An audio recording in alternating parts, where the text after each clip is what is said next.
got to be that leader that they were for me, and had some young Nebraska players that had come on board, and that was very exciting.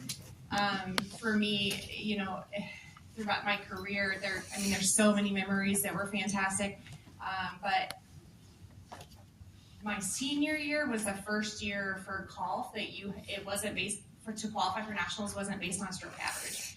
As a junior, it was based on stroke average. And so I qualified just because my stroke average meant it. But my senior year, I had to earn it. I had to go out and win a regional. And it really came down to qualifying regional, and that was awesome. So that was probably my best memory.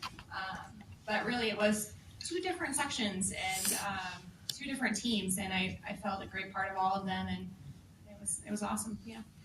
You liked UNK so much, you got your master's again. I did, just recently, yeah. So how did UNK help set you up for your future?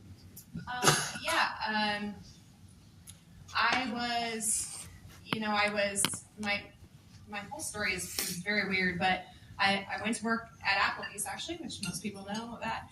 And I was working in the restaurant, ended up going into their human resources department, and realized that in order to kind of move up in the organization, I needed to get a master's. So came back and got my MBA, and then went on to be a chief people officer. And I think that getting an MBA was critical for me, not only to stay with Applebee's as long as I did. I was with them for 20 years, but then went on now to be with Love Restaurant Group and own and operate 10 Slim Chickens in the states of Colorado and Utah.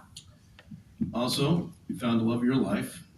We miss him, and pretty family, and your life is moving on, and it's going great. And how important is family to you?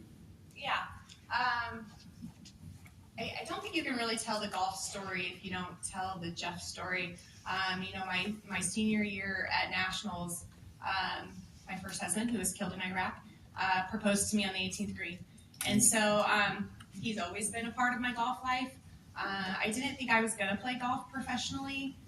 That was definitely not the plan. I had gone to work at Applebee's as a manager, and definitely had chosen this path of stability and work, and gonna just make our way. And then life threw us a curveball, and my husband was killed, and he had written me a letter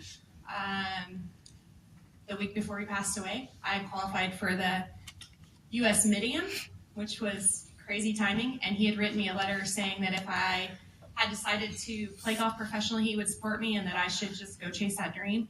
And so after he passed, I went and played in the U.S. Mid-Am, and then qualified to play professionally 6 months later. So that was a big part of my life at that time. But when I think about like my family and golf, they're so interrelated. It's crazy. I can tell you some of the coolest stories with every single one of my family members.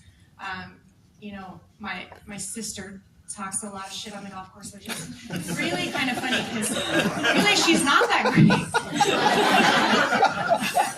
But she got my mom and I into this mess of a deal in Franklin one time playing against their pro, which we call it pro.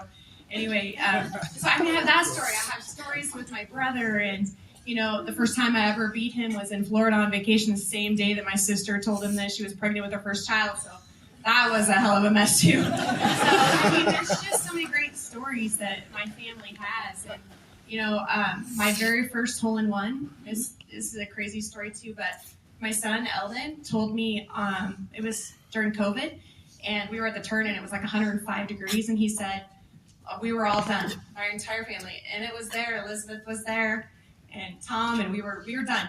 We were not playing another night. It was so hot. And he says to me, let's stay so I can watch you hit your hole-in-one. And 2 holes later, I hit a hole-in-one. And that was my first hole-in-one. And then 12 days later, I hit my second hole-in-one. So the stories that I have with my family are crazy. And it's the game of golf that is definitely is made on my family. My son's crying.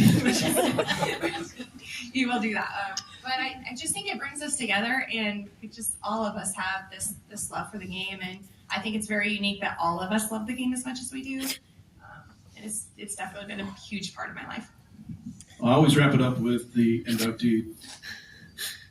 Anything else you want to say? What's your main thanks to who helped you along the way? Yeah, all of my family, obviously. All of you were a huge part. Your love for the game has been just as important to me as my love for the game. Trish has been, I think so, she came from Florida, which is just incredible. And I couldn't have asked for a better influencer in my life because she gets me. She said that we're very much alike, and she's right. My mom and dad pushed me a lot along the way. My dad was he was very hard on us, and I don't think I appreciate it as much then now as I do as a mom today, because now I push my kids to be those athletes and in academics and in everything. And he didn't settle for anything but giving your best. He never accepted he never expected perfection, but he expected you to give 100%. So did my mom, and I appreciate that now as a mother. Awesome. Ladies and gentlemen, give it up for our inductee, Jen Diners Hansen.